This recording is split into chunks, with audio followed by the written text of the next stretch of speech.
Hello and welcome. In this video I'm going to go over the things that you should either set up or have available before you come in here to create your webinar. So let's start here and get this little menu up, and you want to have your app integrations. So for example, if it's going to be a paid webinar, you would want to have PayPal set up, and then you're going to want to choose your autoresponder as well and add that. So that's it really from that section. But now let's go into the settings. And so you're going to want things like your email settings.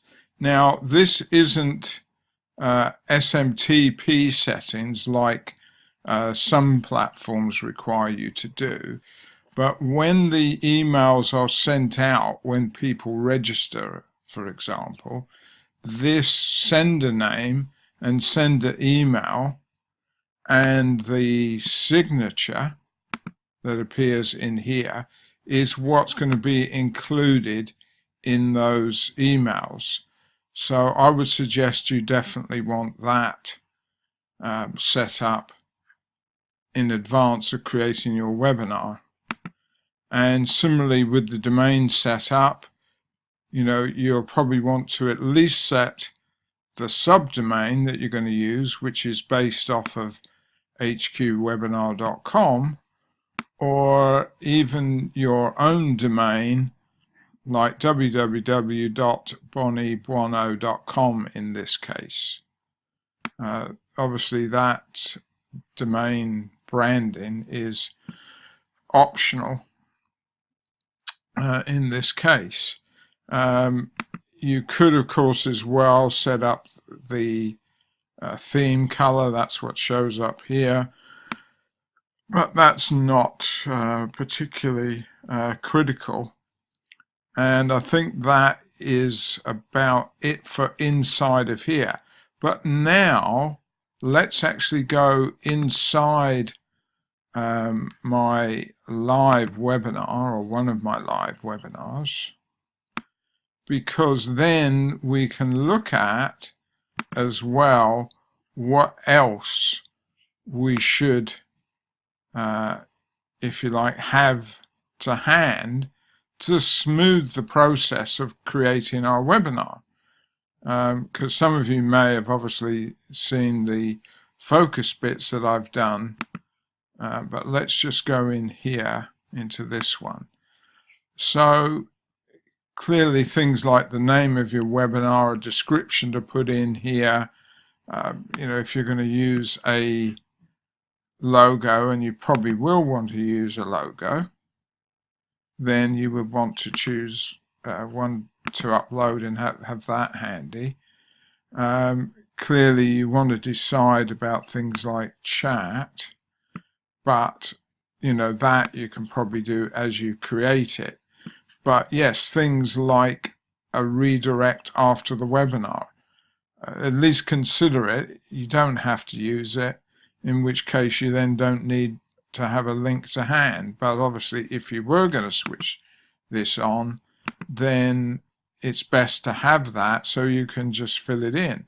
So what I suggest you do is you have like a notepad or a Word document, or if you're on a Mac, notes or something like that, so that you have all this information to hand, and you don't then have to go and hunt for it.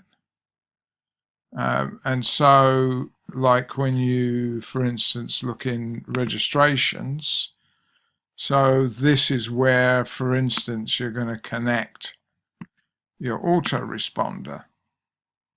So you can like select MailChimp. So if you've got that already set up, then of course it's going to be very easy for you to do. Whereas if you come into your webinar and start creating it and then realize, I need to integrate my autoresponder and you haven't done so, it's going to put you off track really. And I always like to do these so that I can just run through the whole process. So like if you want a video link, then yes, get the YouTube URL, work out the sort of width and height, which might be something like, for instance, 640 by 360, but you can do a bit of trial and error there. And then again, if you're going to use the social links, make sure you have those for your Twitter, for your Facebook, and for your LinkedIn. Clearly you don't have to use all of these, but do consider obviously having that to hand. And now we then move on to things like resources. So this is detailed a bit more in the focus video that I did, but yes, if you're going to give them a free ebook via PDF or something like that, then again have that all to hand, so that you can just put it in. Again, see with your branding, see I've got my logo here, so you want that to hand so that you can just upload it and not have to go away and find one and then come back and try and work out where you were and fill it in. You might want to preview some of these templates